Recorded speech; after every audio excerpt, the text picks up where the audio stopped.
Texas Governor George W. Bush, and as we've pointed out during this hour and 15-minute broadcast this morning, the crowd keeps building, keeps growing.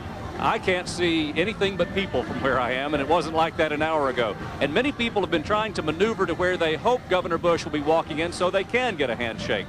And that's a rare opportunity for many people to get a chance to shake the hands of a potential president of the United States. One thing that might surprise a lot of people watching at home on TV this morning, a lot of young people.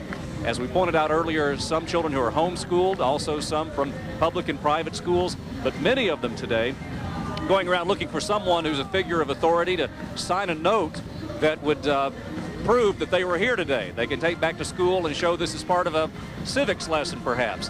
But a lot of folks here today who are staying home from work or school, as the case may be, and we understand that the plane is on the ground, as Bill mentioned a little bit earlier. National press currently is getting off the plane and setting up.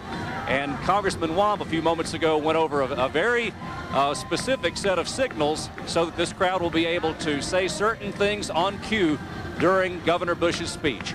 So that should be coming up in just a matter of moments, and we're right here in the middle of it. Cindy and Bill. Okay, thank you, David. The door still has not opened, and we're not sure exactly who's going to come out here, whether it's going to be the press corps. Sometimes the governor, I'm told, will wave and do a few things like that. Yeah. He could come out and start working this crowd because he'll have plenty of time while the press corps sets up. And that very well could be what we see here. Understand his wife, Laura, is also on the plane with him. This is just a big, big time. Of course, the day before the election, he has several stops he'll be making today. He's going on from here to Green Bay, Wisconsin, as well as Arkansas and Iowa before he heads home to Austin. And Al Gore is doing the same thing. There you see the door opening. Well, the door is going to open. Who's behind the door?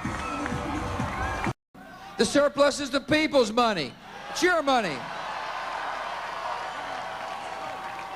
I want to ask you all some quick questions here. How many of you own a hybrid electric gasoline engine vehicle? Well, if you did, you'd get a targeted tax cut. Governor George W. Bush, live up on the stage. He finished his address just a few minutes ago, still shaking hands with the folks up on the podium. A lot of these people are not leaving. They want to watch him walk back down to the plane, and they want to get another chance at shaking his hand. David Carroll is over in the mix of all this. Let's go to David right now. All right, we are here. Let's see if anybody wants to give a little review of the governor's speech. Scott, come over here. Scott Brown, you were here to see Governor Bush. What'd you think? Oh, that's marvelous, David. Just marvelous. He's better in person than he is on TV. Why did you come here today? Well, I'm a big Bush supporter to start with, and I'm just excited about the whole thing. Did the crowd turnout surprise you? I'm astonished. I don't know how many are here, but it must be the whole town. All right, have a safe trip home. Thank you very much, Scott. Anybody else want to comment? Come on over. You want to say something? Are you a Republican? A lot of little children and folks of all ages here today. What's your name? Fred Seep. What'd you think, Fred? I think he made a terrific speech, and he's going to be the right man. We're going to have him not come in here and take over our schools. He's going to be a right leader. All right, there you have it. Those are some of the random opinions we have here from a decidedly partisan crowd. Something's about to happen, of course. There's about 500 people here. The president will be speaking to a friendly audience. Most of those here invited, obviously. A lot of government officials on the state, local, and federal level. And we expect him to get a good reception here. We would tell you outside the Trade Center, it's kind of a mixed bag. You have some protesters. You also have some supporters of the president, and they are dressed in red, white, and blue. Many of the protesters are sending a message about the Iraq war.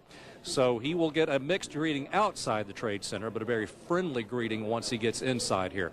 In Chattanooga, we've successfully formed a health care network that provides both primary and specialty care for a segment of the uninsured in our county. And this is done through a coalition of doctors and hospitals who donate their care of their own free will. Thank you. You know, the great strength of the country is not our military nor the size of our wallets. It's the size of our hearts and the compassion for fellow citizens. I appreciate, Doc, what you're doing. We have an admonition to love our neighbor like we'd like to be loved ourselves. A government cannot make people love one another. That happens when loving citizens decide, I'm going to help solve a problem. And I thank you for recognizing that the federal government and the state government can't solve all the problems.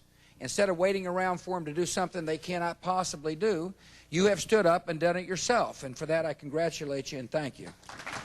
And the citizens.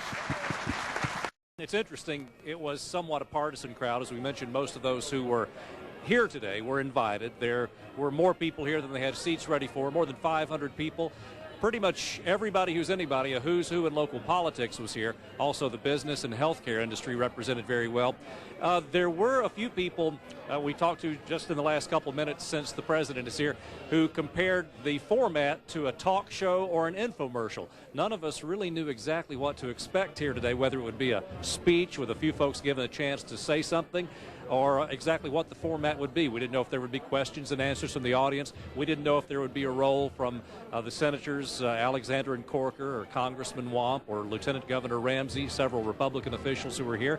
Turns out they really didn't have a vocal part in this, but their participation was noted. The president thanked everybody. But obviously the president is trying to sell something. He's trying to sell the tax deduction for affordable health care for everybody. He's on the road to sell it. He used this talk show / infomercial format to do it.